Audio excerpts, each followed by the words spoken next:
Kiranya kasih karunia dan damai sejahtera dari Allah Bapa menyertai hati dan pikiran kita semua di dalam Yesus Kristus Tuhan kita. Amin. Shalom untuk kita semua, Bapak Ibu Saudara yang mendengar renungan harian ini pada hari ini 10 Desember 2020. Firman Tuhan tertulis dari 2 Petrus 1 ayat yang keempat. Demikianlah firman Tuhan.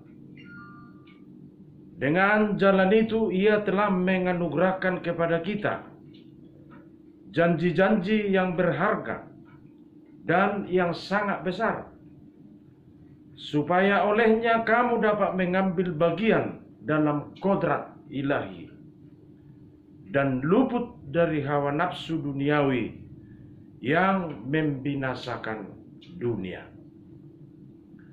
Demikianlah firman Tuhan. Saudara-saudara, Bapak Ibu yang dikasihi Tuhan, kalau pakar teolog ayat renungan ini disebut dengan konsep traktat teologi zaman baru. Tentu zaman baru secara iman Kristen yang merupakan orientasi hidup kita orang percaya kepada Tuhan. Kita menginginkan suatu zaman baru dari pekerjaan Yesus Kristus untuk masa depan orang-orang yang percaya kepada Tuhan. Artinya ada sesuatu yang akan kita terima yang tidak dapat dibandingkan dengan apa yang ada di dunia ini. Ini yang membuat kita selalu bersabar, sekalipun banyak tantangan dan pergumulan, selalu tabah. Karena ada sesuatu yang akan kita terima yang tidak dapat dibandingkan dengan apapun. Yang akan kita terima itu, Bapak Ibu Saudara, dalam ayat renungan ini disebut kita ikut ambil bagian dalam kodrat yang ilahi. Karena kita dicipta dan berasal daripada yang ilahi, yaitu Tuhan Allah. Kita tidak berasal dari mana-mana di luar daripada kodrat yang ilahi itu. Bahwa kita segambar dengan yang ilahi. Kalau dikatakan kita ambil bagian dalam kodrat yang ilahi itu, bukan suatu metode saja. Rasul Petrus mengatakan itu. Tetapi bagaimana agar kita bisa mengerti dan paham apa yang terjadi sampai dengan sekarang dalam hidup ini. Di samping kita akan tabah, akan sabar hidup di dunia ini, kita memiliki masa depan yang pasti.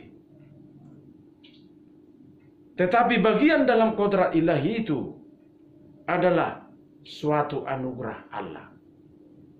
Bagian di dalam diri Allah itu, kodrat ilahi itu merupakan murni anugerah daripada Allah.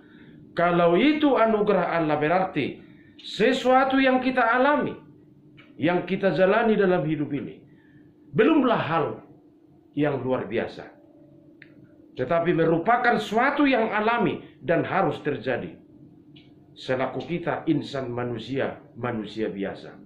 Apalagi orang yang percaya kepada Tuhan harus menghadapi bagian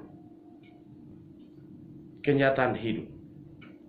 Petrus memberitakan bagian kodrat ilahi ini kepada masyarakat yang mengalami penderitaan ketika itu di zaman Rasul Petrus. Bukan sekedar supaya mereka tabah, tetapi otomatis harus dijalani. Kita tidak bisa mengelak dari kenyataan hidup. Karena di depan ada peluang anugerah Allah. Diperhitungkan dengan bagian ada di depan peluang anugerah Allah. Tidak apa-apalah kalau kita menderita. Tidak apa-apa kalau kita mengalami kepahitan-kepahitan hidup dan gangguan hidup. Berarti apa yang kita hadapi dalam hidup ini, Bapak, Ibu, Saudara-saudara, jauh sebelumnya sudah dikasih tahu, bukan hal yang baru itu bagi kita. Bahkan Yesus Kristus lebih awal sudah mengalami hal seperti itu. Hal itu sudah dinubuatkan jauh sebelumnya oleh para nabi-nabi. Bahkan dalam pemberitaan itu ada janji Allah kepada kita, orang yang percaya. Janji yang tidak pernah diingkari. Kalau Allah berjanji, tidak mungkin tidak dipenuhi. Ada bagian kita dalam kodrat yang ilahi. Inilah keyakinan kita sampai dengan sekarang. Bapak, Ibu, Saudara yang dikasihi Tuhan, maka selalu kita yakin dan optimis, memiliki semangat menghadapi sesuatu gangguan hidup, suatu pergumulan atau suatu penyakit. Rupanya kita ikut ambil bagian dalam kodrat ilahi itu. Kita ingatlah apa yang dituliskan Rasul Paulus dalam Roma 8 ayat 28 itu. Allah itu bekerja dalam segala sesuatu untuk mendatangkan kebaikan. Jadi sangat relevan ayat renungan ini di zaman yang maju ini. Atau di masa pandemi COVID-19 ini. Orang percaya kepada Tuhan atau yang selalu berharap kepada Tuhan sangat beda dalam menyikapi suatu permasalahan hidup. Sangat beda dalam menyikapi contohnya suatu penyakit. Dengan orang-orang yang ragu-ragu atau tidak percaya sama sekali kepada Tuhan. Contohnya kalau orang yang selalu berharap pada Tuhan, sakit sekalipun dirasa penyakitnya, tidak pala kedengaran dia merintih atau menangis.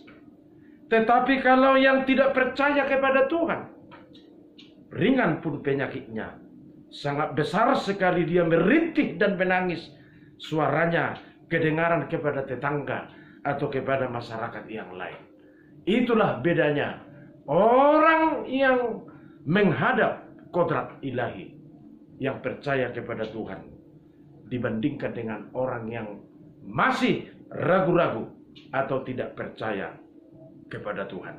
Jadi dalam kehidupan ini, Bapak, Ibu, Saudara, kita harus optimis.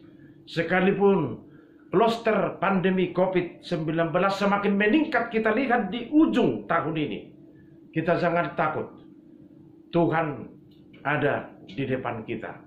Kita sangat bangga mendengar informasi kepala negara kita bahwa 1,2 juta dosis vaksin untuk menghadang atau untuk melawan virus corona ini.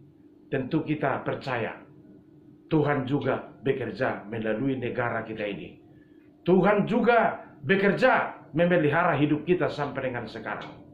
Tuhan Yesus hidup selama-lamanya. Amin. Bapa kami yang di sorga, kami bersyukur karena kami masih dapat mendengar firman yang mengarahkan kami kepada pemahaman dan keyakinan bahwa kami akan menerima, ikut ambil bagian dalam kodrat ilahi. Tentu peluang itu terbuka.